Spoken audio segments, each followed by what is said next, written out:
안녕하세요. 폴라이프의 유사라입니다. 누구에게나 필요한 면역.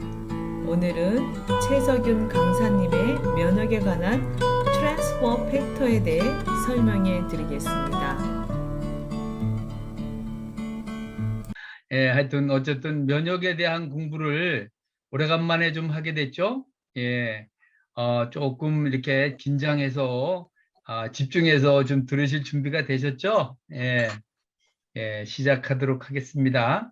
어쨌든 면역 공부는 좀 해야 됩니다. 요새 면역 시대죠. 제가 시작을 하도록 하겠습니다. 화면 공유를 하고 제목을 사실은 원래 면역과 트랜스퍼 팩터를 주로 했는데 오늘은 오늘 제목을 조금 바꿨습니다. 이렇게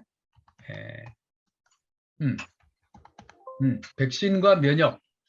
요즘 백신에 대해서 관심들이 많습니다. 뭐 다 아는 내용 같지만 조금은 요즘은 이제 과학이 발달해 가지고 백신도 좀 간단하지가 않은 것 같아요.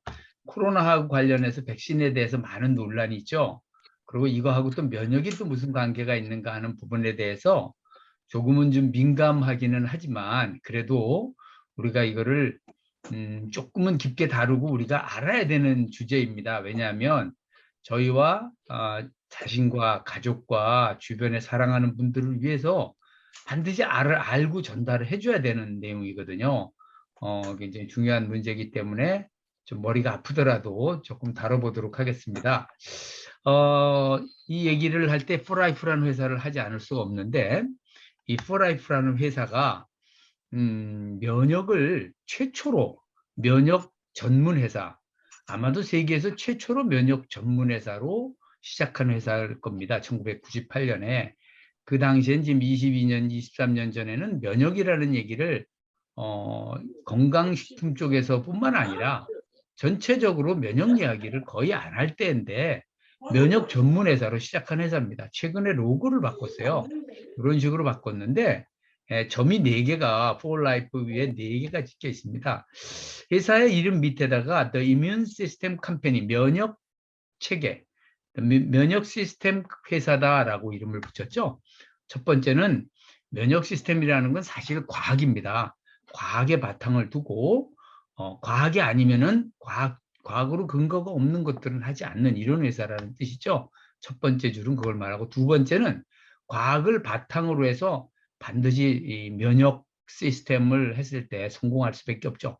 모든 사람이 성공을 하겠고 그 결과는 무엇을 하기 위한 거냐가 분명합니다. 봉사. 이 회사는 봉사에 굉장히 중심을 두고 있습니다. 결국 인류의 건강을 돕는다고 하는 것이 이게 봉사죠. 이제 중요한 사명감을 가지고 있고요. 최근에 이제 하나를 더했습니다. satisfaction, 만족.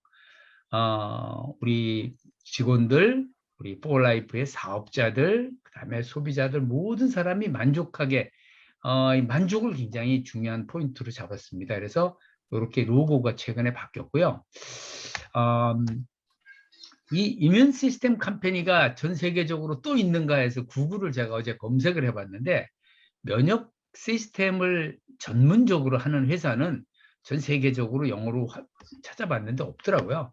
그래서 폴라이프에 대해서 폴라이프만 나오더라고 면역 시스템 회사는. 그래서 영어로 되어 있는 걸 제가 번역을 해봤는데 폴라이프 제품 좋은가요? 이 회사는 대단한 가치를 가진 회사이죠. 잘 공부하신 고객님들은 제품만 사용하는 게 아니라 이 회사에 숨겨진 핵심 가치를 보게 되죠. 대단한 제품만 제공해 드리는 게 아니라 훨씬 그 이상을 제공하죠. 전 세계 수많은 분들이 삶이 좋아지고 또 더 좋아지는 것으로 인해 찬사를 보낸다. 이런 내용이 구글에 있더라고요. 프라이프라는 회사는 굉장히 재밌는 회사입니다. 면역 시스템 회사이기 때문에 면역 이야기를 이제 하게 되는데요. 10년 전에 2011년 전이네 2011년에 한창 신종플루 때 MBC에서 이런 방송이 나왔었어요. 면역, 인류 최대 백신, 면역이 인류 최대 백신이다 이런 말을 이미 2010년에 신종플루 때 얘기를 했습니다. 미국 오레곤 주립대학의 건강과학대학 면역학 교수 그리고 제임스 로젠밤 교수가 이런 말을 합니다. 백신은 인공적인 면역력을 키웁니다. 이거 볼까요? 여기 이제 화면에 제가 동영상을 이제 보여드릴 수가 없어요, 요즘은. 백신은 인공적 면역력을 키우는, 백신은 인공적으로 면역을 키우는 거죠. 억지로 세균을 넣어가지고. 그러나, 백신은 하나의 침입자만 상대를 하고, 하나의 질병만 상대한다는 거죠. 그러나, 면역은 수백만 개의 다른 질병들을 상대한다. 자, 백신은 한 개의 세균. 자, 코로나면 코로나 하나만 상대합니다. 그렇지만 면역은 수백만 개의 세균하고 상대를 합니다. 그렇기 때문에 면역이 굉장히 중요하겠죠. 코로나뿐만이 아니라 면역은 그래서 정말 중요한 거다라는 얘기를 했죠. 그래서 백신 중요하지만 면역을 위한 유일한 답은 아니다라는 이야기를 하죠. 이왕재 교수가 요즘 혈혈단신 굉장히 투쟁을 많이 벌이고 있습니다. 대한면역학회 회장이고 서울의대 교수죠. 교수였던 분이죠. 이분이 신종 프로 때 이런 말을 했어요. 위험군이든 아니든, 왜냐하면 위험군, 비위험군 막 얘기 있었거든요. 위험군이든 아니든 면역력을 기르는 것이 가장 확실한 대책이다. 지금도 코로나에 마찬가지입니다. 면역이 가장 중요하다. 왜 면역 이야기를 하지 않느냐? 이제 이 이야기를 왜 백신 얘기만 하느냐? 이걸 이제 이분이 강변을 하고 있죠. 백신도 완전한 대책일 수 없고 타미플루도 완전한 대책일 수 없고 지금의 백신도 완전한 대책이 안 된다는 얘기입니다. 우리는 필요 없다는 얘기를 하는 게 아니라 완전한 대책이 아니다.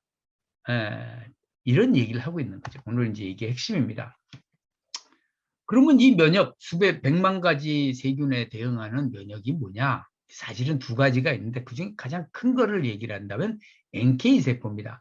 최근에 2021년 2월 MBC에서 방송한, 워낙 방송에 많이 나오죠, NK세포는. 면역력 증진 프로젝트 NK세포를 활성화하라. 그래서 이제 MBC에서 방송을 한 겁니다. 최근에 2달 전에. 그래서 어떤 가정의학과 의사분이 나와서 NK세포, 내추럴 킬러, 자연살해 세포가 우리 몸에 침입하는 바이러스 세균들을 잡는다. 이런 얘기를 하죠. 사람들이 헷갈리죠. 바이러스인데, 코로나 바이러스인데 NK세포 활동성 높으면 그러면 되는 거 아니야? 여기에 대해서 왜 자세히 얘기를 안 하지? 안 건드리죠. NK세포하고 바이러스, 코로나뿐만이 아니라 모든 바이러스들하고 무슨 관계가 있느냐 하는 얘기를 TV에 나와서 종편에서 가끔 얘기를 합니다. NK세포 활성화, 주로 암 얘기를 많이 하죠. 모르는 대개 바이러스는 변종이 많이 일어납니다. 지금 코로나도 마찬가지로 변종이 계속 일어나게 되면 지금의 백신이 무효화될 수 있습니다. 그럼 매년 또 맞아야 돼요. 자, 그게 백신의 약점이죠. 왜? 한 가지만 싸우기 때문에. 그렇죠? 그래서 NK세포가 왜 중요하냐면 NK세포는 모르는 바이러스들, 바뀌는 바이러스들, 알 필요도 없다 이거죠. 그냥 바이러스면 다 죽이는 이런 우리 몸 안에 특공대를 키워야 된다는 얘기를 계속하고 있는 거죠. NK세포는 암세포도 죽일 뿐만 아니라 다른 바이러스들 이런 것들을 많이 이제 이런 것들을 죽이죠. 안에다가 구멍을 뚫어가지고 암세포의 사멸을 유도한다. 그러나 활성화가 중요하다. NK세포가 많다고 되는 게 아니라 활성화가 중요하다. 그래서 NK 주사라는 게 있어요. 많이 맞아도 그렇게 크게 효과가 없을 수 있어요. 말기암 환자들. 왜냐? 활성화가 너무 안 돼 있기 때문에. 본인에서 뽑아내기 때문에. 남의 걸 넣을 수가 없거든요. NK세포는. 그래서 이제 그런 얘기를 하는 거죠. 활성도가 낮은, 활성도가 높은. 그래서 NK세포 활성화는 무지하게 중요하다. 이런 얘기를 종편에서 많이 얘기죠. 이게 바로 건강. 100만 가지 세균 바이러스들하고 싸워서 이길 수 있는 우리 몸 안의 면역, 즉 건강이라고 부를 수 있는 여러 가지 지표 중에 하나가 NK세포라고 말할 수가 있다는 얘기죠. 20대를 기점으로 해서 NK세포 활동도가 점점 떨어집니다. 그래서 보통 한 70대 정도 되면 NK세포 활성도가 한 30% 이하, 젊을 때 한 20에서 30%, 더 나이 먹으면 한 10%밖에 안 됩니다. 그렇게 떨어지죠, 활성도가. 그렇기 때문에 암이나 이런 바이러스, 코로나 이런 것들에 대해서 취약해지는 거죠. 사실 NK세포 활성도가 어떤 상태에 있느냐는 굉장히 중요합니다. 최근 들어서 검사하는 장비들이 많이 나오죠. 보배 교수의 면역학 강의를 잠깐 제가 이제 인터넷으로 강의하는 중에 굉장히 좀 괜찮은 강의들을 좀 보고 있는데 그 중에 보배 교수라고 이게 교수인데 이름이 보배 교수, 인터넷에서 보배 교수라는 이름으로 강의를 합니다. 면역 체계 간단하게 좀 공부를 해볼게요. 이게 이제 사람의 몸인데 이게 피부입니다. 피부. 이게 피부인데 피부죠. 피부이기도 하고 우리 몸 안에 이제 그 음식물이 들어가면 사실 이 식도라든가 위라든가 장이라든가 이런 것도 사실 피부나 다름없습니다. 외부 물질이 접촉하는 부위는 다 피부라고도 볼 수 있거든요. 이 공기하고 접촉한 거는 우리 공기나 물이나 이런 거 접촉하는 건 피부지만은 안으로 들어가면 위벽이나 이런 거 장벽이나 이런 데도 다 외부 물질하고 접촉하죠. 이런 데는 무지무지하게 많은 세균들하고 뭐 싸워야 되잖아요.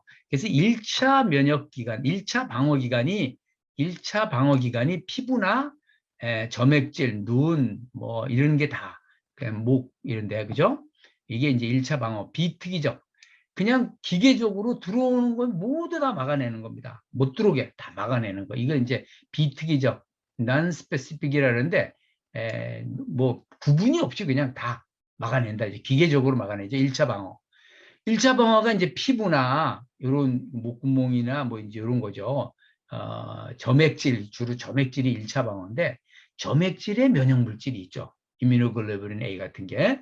어쨌든 여기서 이제 1차 방어 맞고 뚫리게 되면은 뭐 뚫릴 수 있죠. 미세한 것들이 들어오게 되면 2차 방어가 있습니다. 2차 방어. 이게 뭐냐 하면 대식세포 그냥 무조건 잡아먹는 겁니다. 아니면 발열시켜가지고 그다음에 이제 뭐 다른 이런 것들이 있는데 여기서 이 피부를 딱 뚫고 들어가면 바로 부닥치는 게 누구냐면 NK세포라고 하는 특공대가 있습니다. 이것도 무차별적으로 죽이는데 얘는 그래도 아군이 아닌 놈을 식별해서 죽입니다. 그래서 식별한다는 의미에서는 조금 요 중간에 있는데 다음 3차 방어하고 비슷한데 특이 림프구인데 이건 뭐냐 하면 알아보고 죽이는 겁니다. 그래서 제가 피부 1차 방어 피부가 1차 방어, 2차 방어가 2차 방어에서 이제 대식세포도 있지만 이게 NK세포라고 하는 게 중요한 게 있다. 이건 뭐냐면 바이러스를 알아보고 죽이는 게 아니라 아군이 아니니까 죽이는 거예요. 이게 특공대입니다. 그래도 아군인지 적군인지는 알아보고 죽이는 NK세포. 그래서 이 NK세포 활성도를 우리가 건강이라 그러고 면역이라고 부릅니다. 근데 한 단계 더 들어가면 림프구 안에 들어가서 이제 림프구가 있는데 T세포하고 B세포가 있습니다. T세포하고 B세포.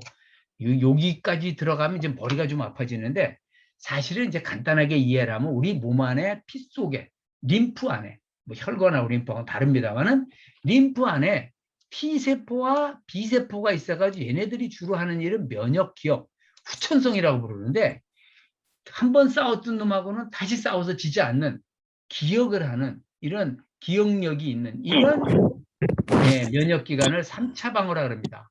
그래서 이 시험에 많이 나오죠. 건강관리사 시험에 이제 3차 방어 기간인데 이 중에서 T임파구가 면역 총사령관 이 검은 안경을 낀 이 T임파구 요게 면역 총사령관입니다. 그래서 여기서 모든 정보를 종합해서 면역을 총지휘합니다. 그래서 B임파구는 항체를 만들고요. 그래서 요 빨간 선 안에 있는 요게 가장 고급진 3차 방어 특이성 면역이라고 부릅니다. 이 얘기를 왜 이렇게 하느냐? 이 T임파구에서 추출한 물질이 뭐냐면은 트랜스퍼 팩터라고 하는 면역 정보 물질이에요. 그게 오늘 이야기의 주제이기 때문에 그 얘기를 드리는 겁니다. 후천성 면역으로 후천성 면역은 면역 기억하고 관계가 되는데 면역 기억 아까 얘기한 T임파구, B임파구죠. 자, 여기서 이게 조금 그렇게 돼 있는데 여기서 이게 건강관리사 시험에 자주 나오는 내용이죠. 이제 면역을 딱 놓고 봤을 때 기억을 하는 거랑 연결했을 때 우리가 만약에 그 코로나다. 코로나를 질병을 앓고 난 후에 면역을 얻게 되죠. 이게 앓지도 않고도 잠깐 들렸다가도 면역이 생기기도 하죠. 한 10만 명 정도, 한 20만 명 가까이 된다 그러더라고요. 거쳐간 사람이. 사실 면역이 자기도 모르는 새에 생길 수 있어요. 자연적으로. 알았어요. 그래서 생기는 걸 갖다 능동적으로 직접 앓고 생기는 걸 능동면역. 그 다음에 남이 앓고 생긴 면역을 남한테 생긴 면역을 받는 걸 수동면역이라 그래요. 그리고 자연적으로 생기는 거를 자연면역이라 그러고 인공적으로 의도적으로 하는 거를 의도적인 걸 인위적 인공면역 이렇게 불러요. 그래서 자연능동, 자연수동, 인공능동, 인공수동 이렇게 있는데 복잡한 것 같아도 간단하게 이해를 하면 이것입니다.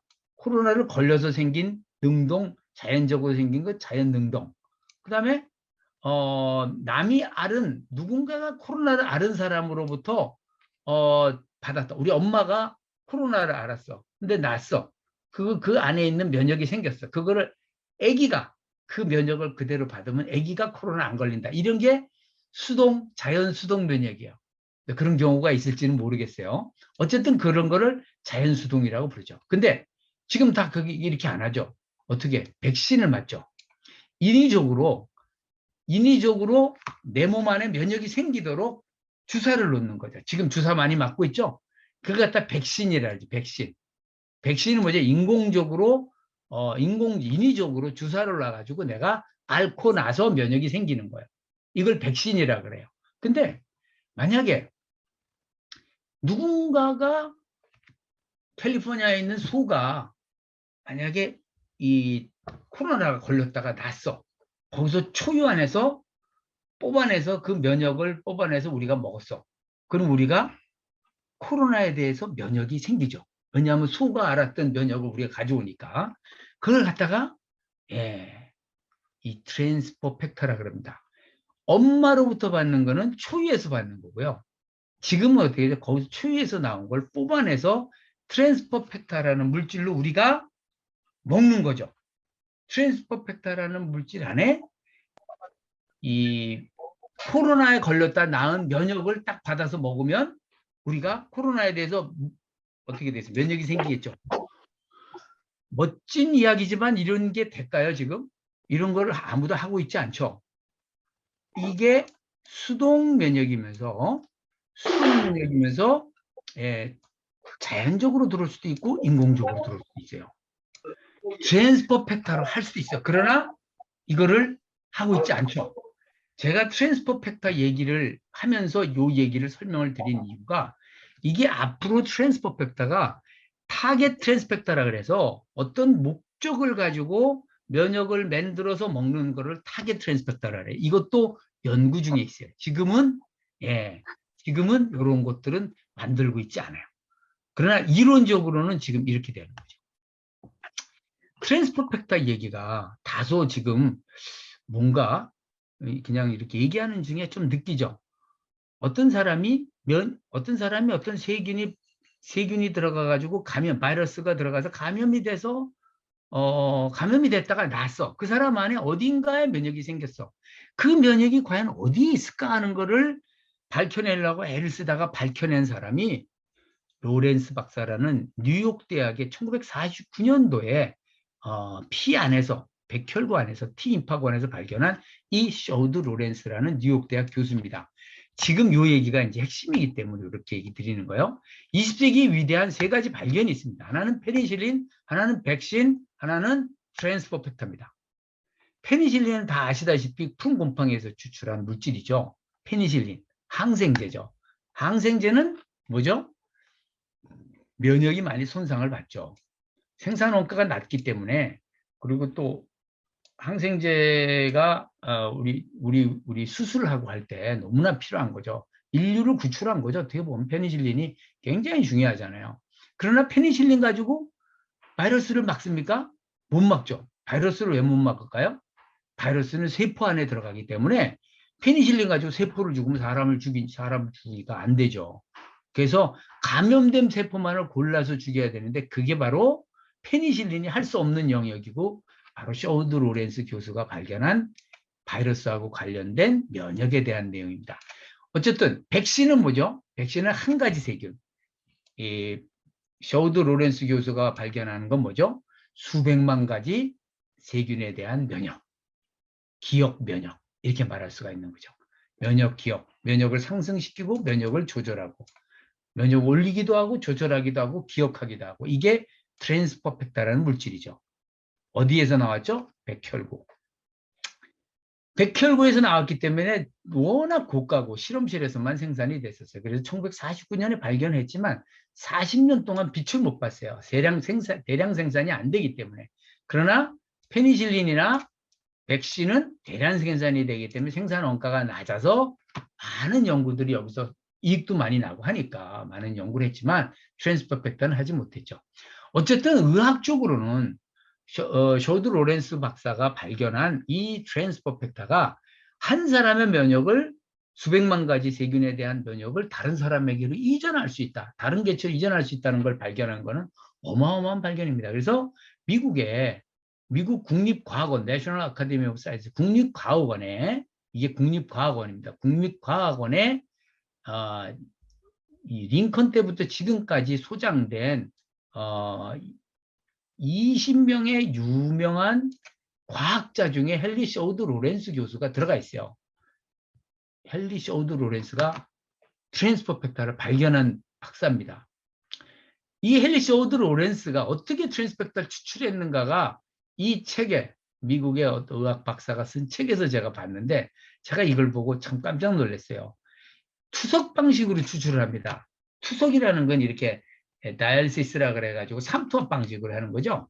그렇게 해서 큰 입자, 작은 입자 추출해가지고 트랜스펙터를 아주 원시적인 방법으로 추출했는데 여기서 면역이 옮겨진다는 걸 발견한 거죠. 이 작은 물질에서 작은 물질 안에 면역이 있다는 걸 발견한 거. 이게 발견하면서 유레카라는 환호성을 올렸다 그래요. 이거는 뭐 바로 이거야 하면서 이제 막 감탄을 한 거죠. 엄청난 발견을 한 거죠. 네.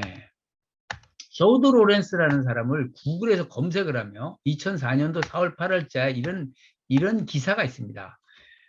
로렌스 박사가 1949년에 T임파구에서 트랜스펙터라는 물질을 발견했는데 이 사람이 워낙 유명한 분인데 40년 동안 면역학회 회장을 했어요. 뭐로 유명하냐? 트랜스퍼 팩터 발견으로 T임파구에서 트랜스펙터 발견한 걸로 유명하다. 이게 뭘 하냐? 감염 물질로부터 우리 몸을 보호하는 결정적인 역할을 한다. T임파구에서 추출했다고 나오죠. 뉴욕타임스에. 이거는 작은 분자인데 트랜스퍼 팩터는 과학 신비의 중심에 있는 한 부분이다. 과학 신비의 중심. 왜 그냥 분자 단위이기 때문에 이거를 분석할 수 있는 장비가 없어요. 그래서 이게 좋기는 좋은데 대단한데 무슨 어떤 기준으로 그러는지 잘 몰랐어요. 1949년부터 40년 동안 연구했지만 잘 몰랐어요. 최근에 이게 많이 밝혀지기 시작합니다. 이게 이제 백혈구 중에 임파구가 헬퍼 T세포라는 게 면역 시스템의 사령탑으로 불리거든요. 면역 시스템의 사령탑. 아까 T세포가 이렇게 딱 선글라스 끼고 있는데 그 T세포가 면역 전체를 총괄합니다. 거기서 면역 정보만 추출한 게 트랜스펙터거든요. 이 T임파구는 이렇게 생겼죠. 예. 1971년도 49년에서 22년 지나가지고 71년도에 우리나라의 서울대학교 교수가 중증 나병, 문둥병을 중증인데 100% 성공을 완치를 합니다. 이런 일이 우리나라에도 서울대 교수가 했었죠. 어쨌든 피해서 뽑아낸 건 이 생산이 제대로 될 수가 없죠. 근데 이게 놀랍게도 소의 초유와 닭의 난항에서 발견되는 사건이 일어납니다. 이거는 하나님의 은혜라고 말할 수 있죠. 왜? 인류를 구원할 수 있는 일이 생기니까요.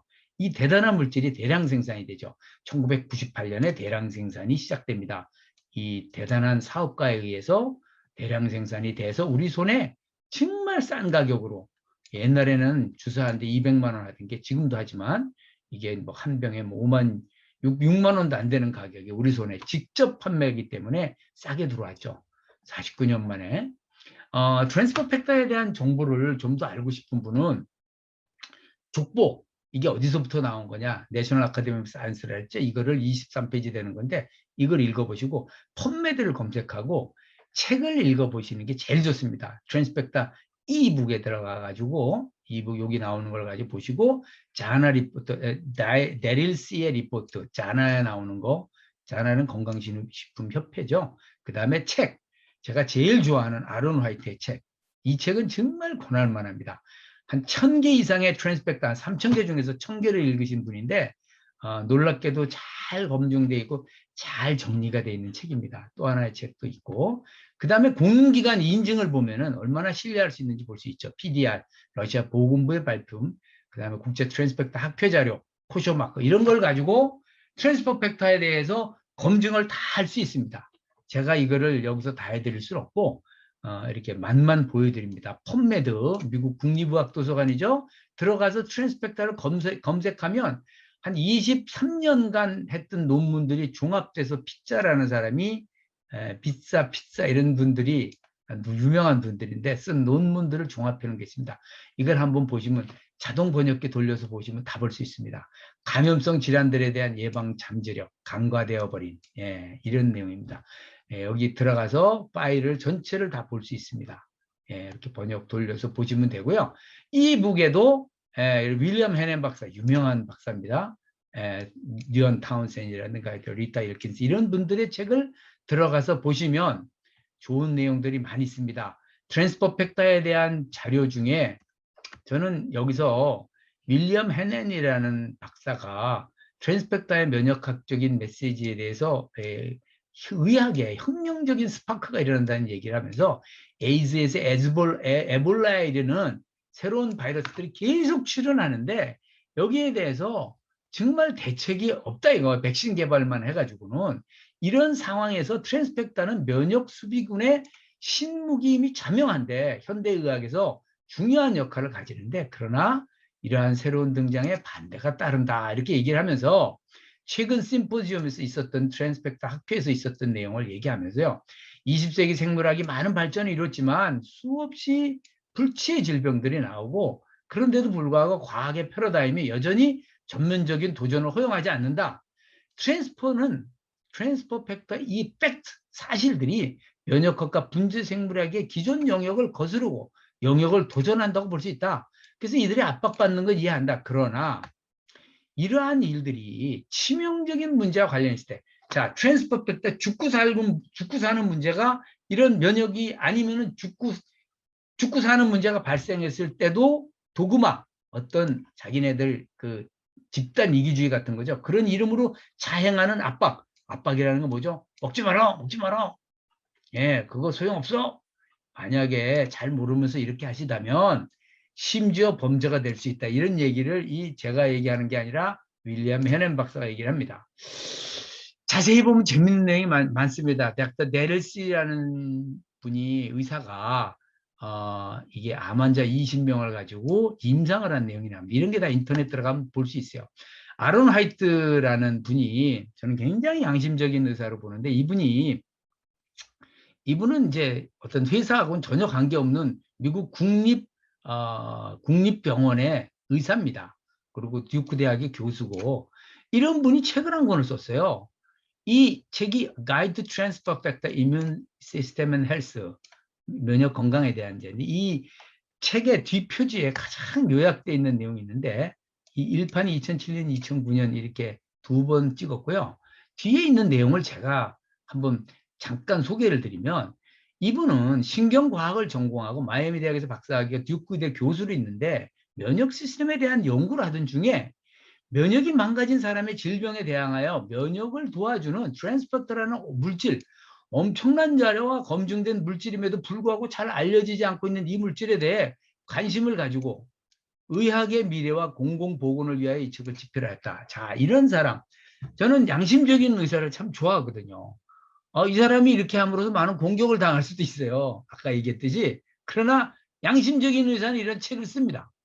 어떤 책을 썼나 볼게요. 여기 보면은 우리 몸의 바이러스를 공격하기 위해 사용하는 일종의 항체 개념으로 연구된 건데 항체하고 트랜스펙터는 다릅니다. 조금 달라요.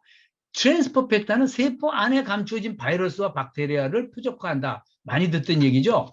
세포 안에 코로나 바이러스가 세포 안에 들어가기 때문에 항생제가 듣지 않는다 그랬잖아요.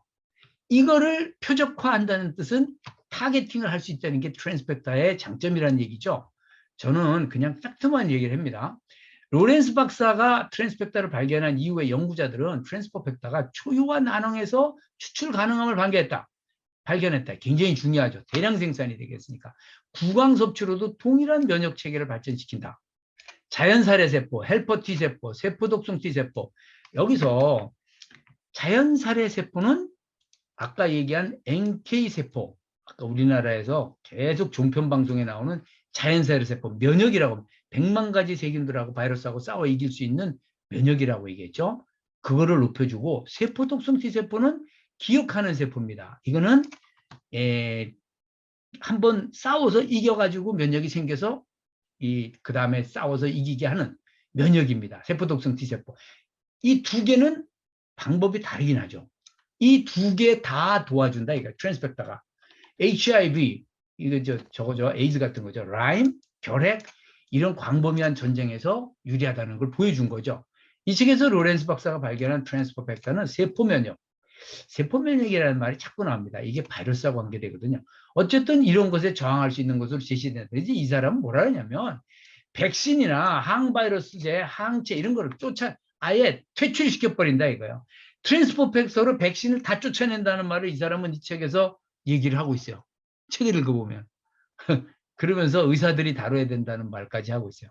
어쨌든 이분의 책이 굉장히 재밌는 내용을 쭉 쓰면서 이 사람은 굉장히 양심적인 사람이에요. 역사가 이 트랜스포팩터를 연구하는 사람들의 엄청난 중요성에 대해서 인식할 것에 대해서 자기는 조금도 의심이 없다. 언젠가는 빛을 본다. 이렇게 얘기를 하는 거예요.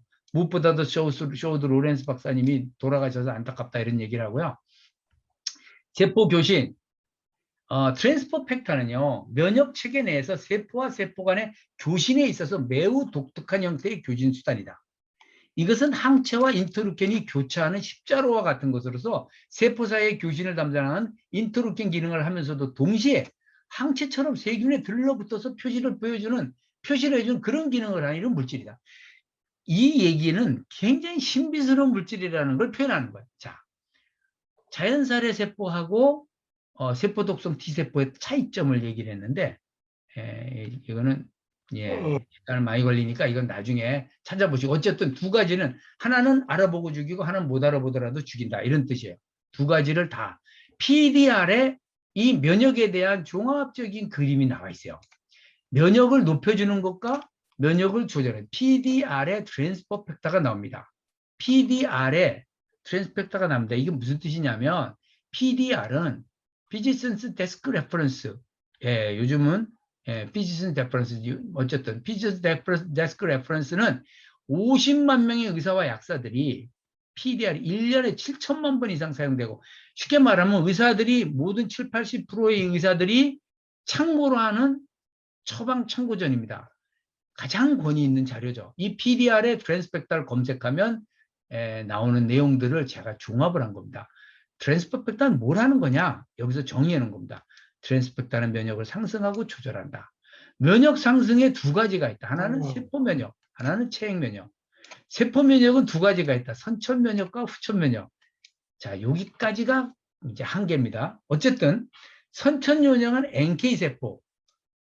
자, 아무튼 무슨 바이러스인지, 코로나인지 아닌지 알아볼 필요도 없다. 이게 아군이 아니니까 다 죽인다. NK세포 특공대.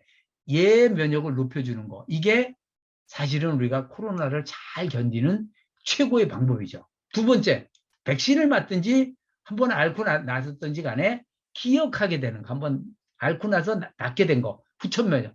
이 두 가지로 코로나를 잡는 겁니다. 백신은 이걸로 잡는 거고, 예를 들어서 트랜스포팩터라든가 우리가 잘 먹고 잘 자고 몸을 건강하게 만드는 거는 NK세포 가지고 잡는 게 되겠죠. 두 가지 길이 있다는 거죠. 그 외에도 점막면역, IgG, 항체. 왜 이 얘기를 하냐면요. 이게 PDR에 다 나온다는 얘기입니다. 1, 2, 3, 4가 PDR에 나옵니다. 권위 있는 처방 참고전에 나온다는 얘기고요. 이번에 2021년도 샤인에서 발표한 게 트랜스펙터가 IgG를 36% 올린다는 게 이번에 새로 나왔어요. 이게 아마 PDR에 새로 들어갈 겁니다. 앞으로. 이번에 발표된 거니까. 그죠? 아주 놀라운 내용이죠. 계속적으로 과학적인 신비가 밝혀지고 있습니다. PDR에 수록된 내용을 제가 이렇게 정리를 해봤습니다. PDR에 이렇게 아까 한 얘기들이 면역정보 이전, 그 다음에 이뮤노글로불린 A 생산량 증가, NK 활동성 증가. NK 활동성 증가는 원래 이것만 있었습니다. PDR에. 근데 2020년에 이게 추가가 됐어요. 자, 사이토메트리 새로운 아주 굉장히 고가의 장비들에 분자 단위의 분석을 하는 장비들로 인해 가지고 이런 새로운 내용들이 다시 올라가요. NK세포 활동성이 굉장히 중요합니다. 그렇기 때문에 2020년도 이런 게 새로 들어갔어요. 나중에 이걸 볼 필요가 있고, 제가 2018년부터 포라이프가 한 도약하는 이 과학의 신비의 핵심이라고 부르는 트랜스펙터가 밝혀지기 시작한 2018년인데, 2018년에 포라이프 20주년이 되던 해에 미스터리 오브 사이언스, 즉 과학의 신비가 진짜 과학의 도움으로 언베일, 이렇게 언베일, 이게 뭐라 그러나, 이제 포장이 이렇게 열리기 시작했어요. 비밀이 열리기 시작했어요. 첫 번째는 프리오바이오틱스였어요. 유산균에다가 프리바이오틱스가 들어가면서 트랜스펙터가 들어가면서 868%까지 유산균이 증가되는 게 처음으로 발견됐어요. 이게 아주 쾌거죠. 어떻게 해서 면역이 올라가는가? 유산균의 면역이 올라가니까 면역이 올라가는 것도 큰 거예요. 두 번째, 팁 콜라겐. 수명이 트랜스펙터를 6주 먹었더니 수명이 뭐 4년이 젊어졌다 이런 게 나오는데, 과학적인 근거가 뭐냐? 팁 콜라겐의 텔로머라제를 향상시키는 게 이번에 트랜스펙터가 들어가면서 텔로머라제라 그래가지고 이게 결국 텔로미어의 수명을 길게 하는 효소죠. 277% 이게 나타나는 게 두 번째입니다. 세 번째, 이번에 2020년대 트랜스펙터 플러스가 NK 활동성 증가하는 거를 세포 단위로 측정해가지고 2020년도 PDR에 수록됐고, 네 번째가 마크로포지 22%, 이뮤노글로불린 G 36% 해가지고 원래 이뮤노글로불린 A만 있었는데 여기까지. 요게 지금까지 나오고 있는 거죠. 내년에, 내후년에 계속 나오겠죠. 유세포 분석기 플로우 사이토메트리에서 미세한 튜브의 분자가 하나씩 지나가면서 측정을 하는데, NK 셀 스타디 이렇게 합니다. 요 점이 다 분자예요, 분자. 요게 뭐죠? NK 세포, 바이러스 죽이는 특공대. 요게 바이러스, 암 바이러스입니다. K560. 요렇게 갖다 놓고 여기다가 이 48시간 후에 놀라운 사실 하나 발견하는 게, NK세포의 활동성만 올라가는 게 아니라 숫자도 엄청나게 증가하는 걸 발견했어요. 그동안에는 숫자가 증가한다는 발표는 안 했어요. 근데 이걸 유소표 분석으로 발견된 거예요. 그러면서 암세포가 수없이 죽어나갔죠. 48시간 후에. 얼마나 대단하면, 이 사람이 입을 동그랗게 하면서 깜짝 놀랐어요. 드라마티컬리 엄청나게 증가가 됐다는 걸 발견했다는 거예요. 이게 그 타겟셀이라는 건 이제 암세포. 우리가 암이라는 말은 안 하지만 K560은 암이에요. 단지 이틀 만에 어떻게 이렇게 될 수가 있냐 이거죠. 엄청나죠. 예. 그래서 NK세포 활동성이, 이렇게 놀라운 활동성이 그동안엔 측정을 못했는데, 이 사람이 광고하듯이 4년 전부터 지금 측정을 하게 됐죠. 그래서 이제 막 비교를 하죠. 비교를 하다 보니까 풀라이프가 437% 올라간, 다른데 논의의 몇 프로입니까? 한 30배 정도 되죠. 알로에베라의 30배. 이거 어마어마하잖아요. 이런 것들이 지금은 이제 벤처에서 개발한 장비, 삼성에 있는 장비 이런 거 가지고 테스트를 할 수 있어요. 물론 뭐 옛날부터 검사는 다 해봤었어요. 비트로 테스트, 이게 자나 리포트에 나왔던 건데, 아까 요 그림은 자나에서 한 겁니다. 미국 건강기능식품협회에서. 이거는 러시아에서 한 거고. 어쨌든 토탈에서 나온 거고요. 코로나 백신과 면역을 제가 오늘 좀 얘기를 좀 정리를 합니다. 지금 코로나와 관련해서 이광재 교수가 지금 아주 고생을 하고 있는데, 몇몇 교수들이, 의학 박사들이, 의사들이 고생을 하고 있어요. 이게 무슨 얘기냐면, 이상하다, 발표가 이상하다, 뭔가 이상하다고 계속 얘기하고 있습니다. 집단 면역이 어떻게 될 수가 있냐 이러면서, 환상이다 이러면서 막 얘기해요.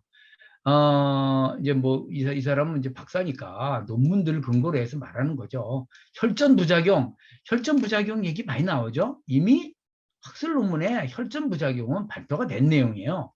저도 이거 봤는데 혈전 부작용은 있습니다. 그러나 극히 드물죠. 그래서 뭐 나한테 그런 일이 있을지 없을지 모르기 때문에 그 전체 대의를 위해서는 맞자 이러는 겁니다. 나한테 혈전 부작용이 안 생긴다는 보장은 없어요. 아스트라제네카도 그렇고 뭐 다 똑같습니다. 파이저나 뭐 모더나나 다 똑같아요. 혈전 부작용 생길 가능성은 있다. 그럼 어떻게 해야 되냐? 아스피린 먹어라 이런 얘기입니다. 자, 백신 이야기를 정리를 좀 할게요.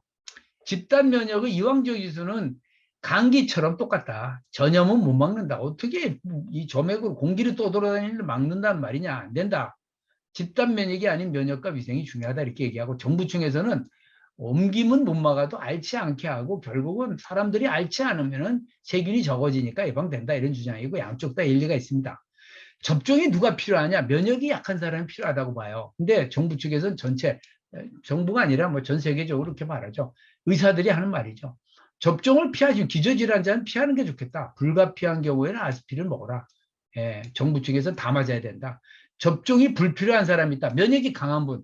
면역이 강한 사람이 왜 맞아야 되냐? 불필요하다. 맞아야 된다. 정부 측. 맞는 게 좋다. 이거죠?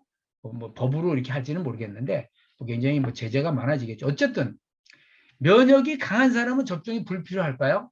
저는 이영재 교수 손을 들어드립니다. 이쪽이 맞다고 봅니다. 그러나 어쩔 수 없이 맞게 된다면 면역이 강한 사람마저도 괜찮아요. 거의 부작용이나 이런 반응이 없을 겁니다. 괜찮아요. 그러니까 괜찮은데 단 하나 그 아스피린 먹을 필요 있다는 거 왜? 만약의 경우 혈전이 생긴다면 굉장히 위험할 수 있으니까. 만약의 경우입니다. 건강한 사람도 생길 수 있기 때문에 그게 위험한 거예요. 20대 한 명, 50대 한 명이 생겼거든요. 우리나라에. 어쨌든 없는 게 아니기 때문에 조심해야 된다. 그 다음 마스크 야외에 불필요하다. 모든 곳에서 필요하다. 이거는 논란이 많아요. 마스크는 지금 뭐 논란이 많고 어쨌든 해법. 양성으로 판정되면 미국은 입원보다는 자가격리를 해요. 근데 우리나라는 양성 판정이 되면 모두 입원시켜요. 이거는 사실은 말도 안 돼요. 뭐 정부에서는 어쩔 수 없지만 어쨌든 문제의 핵심은 무증상 감염입니다. 그거 다 인정해요. 혈전으로 인한 장기 파손 아스트라제네카나 모더나나 파이저 다 똑같습니다. 논문 다 나와 있어요. 인정하나 됐죠. 척수 감염 문제 이거는 아스트라제네카에만 있어요. 척수 감염은 왜냐하면 거의 바이러스가 들어가기 때문에 척수 감염 목에서 감염이 되면 전신마비 허리 이하에서 감염되면 반신마비 척수 감염 사례는 여러 건이 나옵니다. 지금 사망 사례 외에도 그래서 이것 때문에 조심해야 된다. 척수 감염 저는 제 개인적인 느낌으로는 트랜스펙터 플러스를 좀 많이 먹으면서 맞으면 이런 거는 그래도 큰 어려움이 없지 않겠나 싶습니다.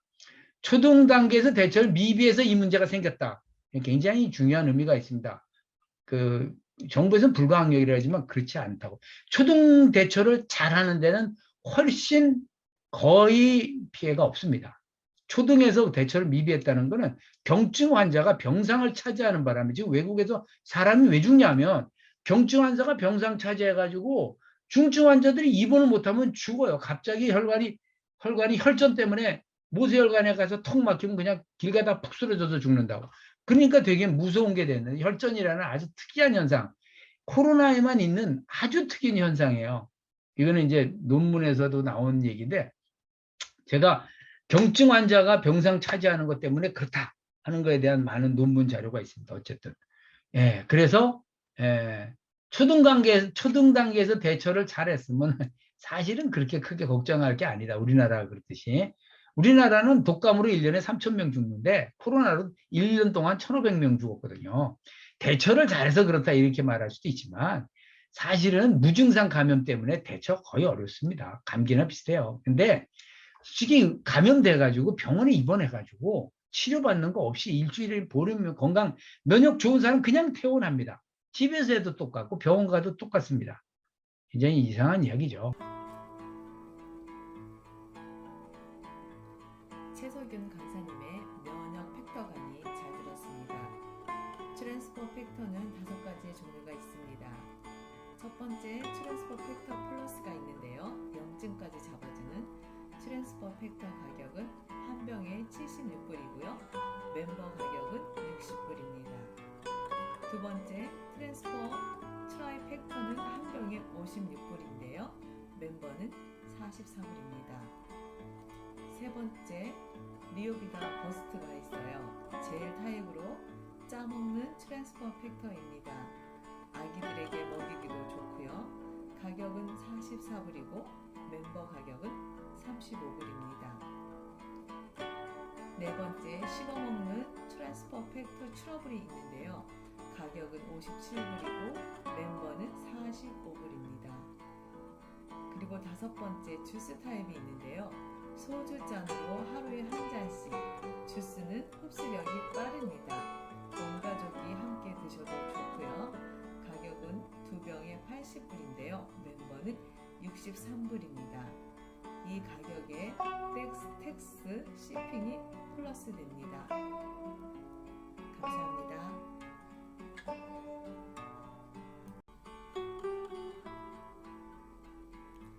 면역, 누구나 필요한 면역이죠. 관심 있으신 분은 연락주세요. 웹사이트는 www.forlife.com 1053-3823입니다. 전화번호는 404-563-2329로 연락주세요. 전화를 못 받을 경우 메시지 남겨주시면